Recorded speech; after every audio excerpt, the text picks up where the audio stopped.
With the extra point, this is Erik McKinney, joined by Greg Katz. Greg, Thursday, late morning, Pac-12 announces game times, TV networks for the first 3 weeks of the season. Curious your reaction, and before you jump in, I'll kind of run down them. So the season opener against San Jose State, that kicks off at 2 p.m. That's going to be shown on Pac-12 networks. The next week, USC, another home game against Stanford. That's a 7:30 kick on Fox. And then the following week, September 18th, that's going to be USC's first road game. They go up to Washington State, a 12:30 kick again on Fox. Your take on hearing kind of times and networks for the first 3 games of USC season?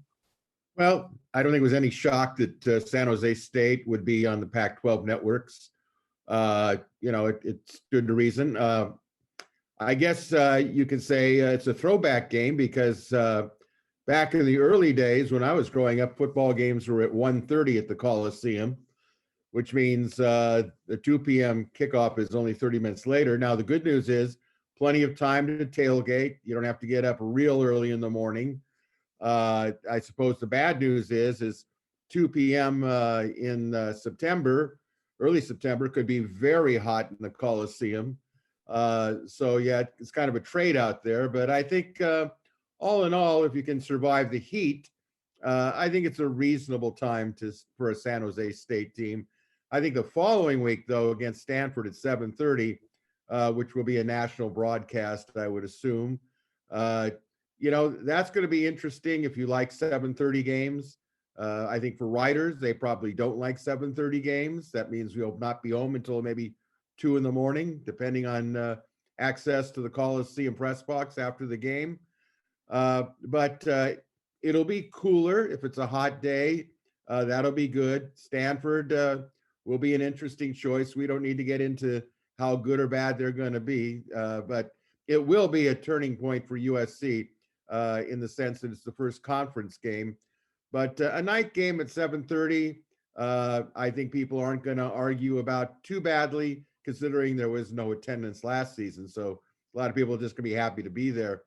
I think the Trojans catch a break with Washington State, not just by kickoff time, which is 12:30, because that's a West Coast time. So the Trojans don't have to adjust their clocks or anything clockwise. Plus, the game is being played not in the cold, frigid, snowy, windy, etc. Pullman. So 12:30, I think, is kind of a traditional game that we've seen in the last 20 some years. So I don't see any real negatives to the first 3 kickoff times, except for maybe that 7:30 game, which if you're a fan, you might say, well, I won't be getting home until 1, depending on where you're driving to. So that's kind of my overall look about it. Yeah, I mean, you always kind of feel a little bit let down whenever you see a game show up on Pac-12 networks. But the hope is that kind of gets fixed with the new commissioner coming in. I know, that it's quick to think there's going to be any major turnaround for this season, but that idea sort of moving forward, maybe you don't have that same feeling. I think it's interesting that this is going to be that USC Stanford game, again, that night game. This is the first time Fox is grabbing one of those Pac-12 after dark is kind of the official all caps names that the conference has picked up for those night games.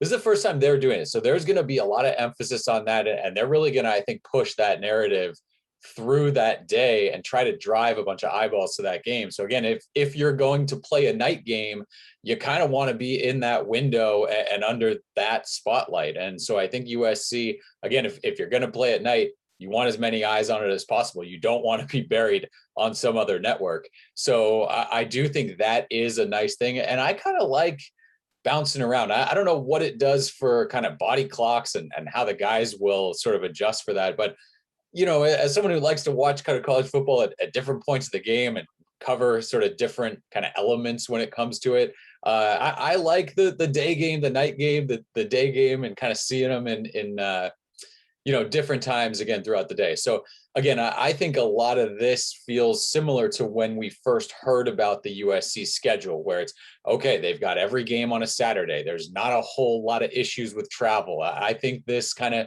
feels again like USC maybe throwing its weight around it, and hey, we'd prefer to play in some of these time slots and getting some of those. Again, if when you get that night game and it's all eyes on that night game, you see, an Arizona and Arizona State, and it's 7:30, 7:30, 8:30, 7:30, and you feel kind of buried. So again, I think these are times that USC is going to be happy with. Well, there is one really good news, at least for this release of time kickoffs. There's no 9 o'clock in the morning game. So I will tell you on a personal level, I, for one, am happy there's no 9 o'clock games. I don't know whether that's going to hold through the rest of the season, but I can't think of anything worse than playing Stanford at 9 in the morning, to be quite honest with you. So I'm pleased from that standpoint. Yeah, absolutely. And so that sets a quarter of USC's schedule. We'd also heard last month the USC Notre Dame game being set for a night game out there on NBC, a 4:30 kick local time for that game. So again, that's 4 games done. We'll hear, I'm sure, as the season gets closer, the rest of it. But at this point, yeah, just kind of another taste of getting ready for football, which is still, months and months away, but always nice to be able to kind of start thinking about when we're going to be able to watch the Trojans again out on the field.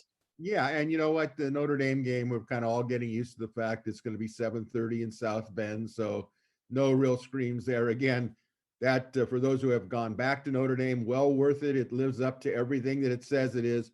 But I tell you one thing, when that game is over and you have to drive back to Chicago for about an hour and 20-minute drive, and it's around 12:30 at night, those toll roads get mighty lonely.